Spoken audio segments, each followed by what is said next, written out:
Do you ever feel completely drained? Like no matter how much you try to rest or recover, you just can't shake that sense of exhaustion. That's burnout. But here's the kicker. Burnout isn't actually your problem. It's merely a symptom of something bigger.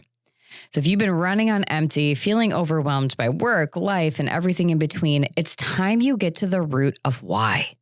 Today, we're diving into the idea that burnout is less about the stress itself and more about how shame-driven performance pushes us to the brink. So if you're ready to shift your mindset and find a real solution to burnout, let's get into it.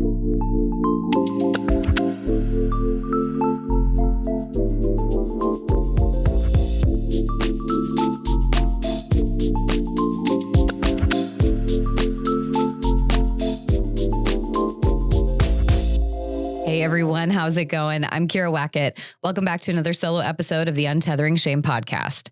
Today, we're talking about the topic of burnout, but not just the same old, you're burnt out, now what? We're going to explore how burnout is actually a symptom of a much larger issue, shame-driven performance. See, burnout doesn't just happen because we're overworked or stressed out by a big project. Those things can certainly trigger burnout, but they aren't the root cause.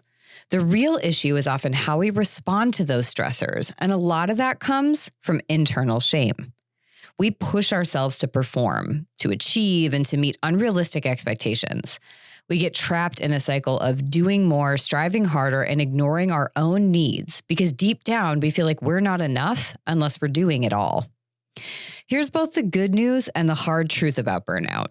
We don't have to wait for a stressor to disappear to start healing from burnout.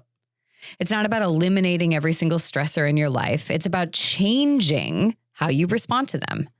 That's where your real power lies. If you've ever thought, if I can just get through this project, it'll be fine, but then found yourself feeling even worse once it was over, like getting sick right after a tough semester or big deadline, that's burnout catching up to you. Now, here's the tough part. The work to address burnout falls solely on us, not on the circumstances around us. We can't wait until everything is magically perfect to start taking care of ourselves. Think about it. If you're waiting for more time to practice self-care or waiting for the right moment to make some big change in your life, it's never going to happen. Time is always going to expand to fit whatever's on your plate. And if you don't take it with intention and grace, burnout is going to keep showing up at your front door. So what does that mean?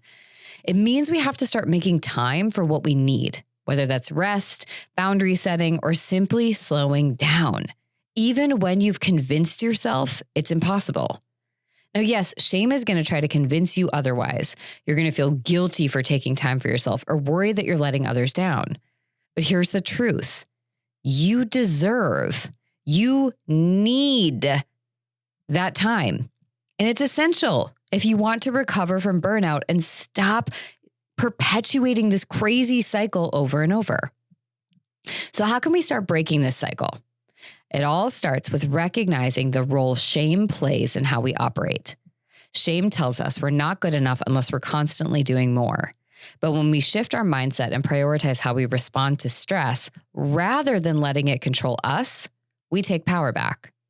It's about setting boundaries, giving ourselves permission to rest, and knowing that we're enough even when we're not doing it all. Now, if any of this resonates with you, I encourage you to take a look at your own life and ask, where am I letting shame dictate how I show up? And then take that first step, no matter how small, toward reclaiming your time and energy. It's not easy, and it's worth it. Thank you so much for joining me on today's episode. I truly appreciate you taking the time to listen, and I hope you found it valuable. I'd love to hear from you about anything and everything that came up, so be sure to head to the comment section and let us know.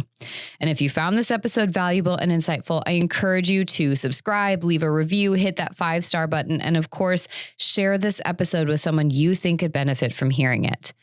If you're ready to take that next step in your own shame resilience journey, be sure to click the link in the show notes to download my free handout, 5 things shame resilient people do every day and 3 things they don't. And if you're looking for more ways to connect, you'll find links to my website and YouTube channel below, as well as a link to set up a discovery call to go over any questions you have about program offerings or your next steps in your shame resilience journey. Thank you for tuning in today. And remember, change takes time, but every step counts. So stay the course, stay hopeful, and stay committed to your well-being. We'll be back with more insightful discussions to support you on your journey. Until then, take care, and we'll catch you next episode.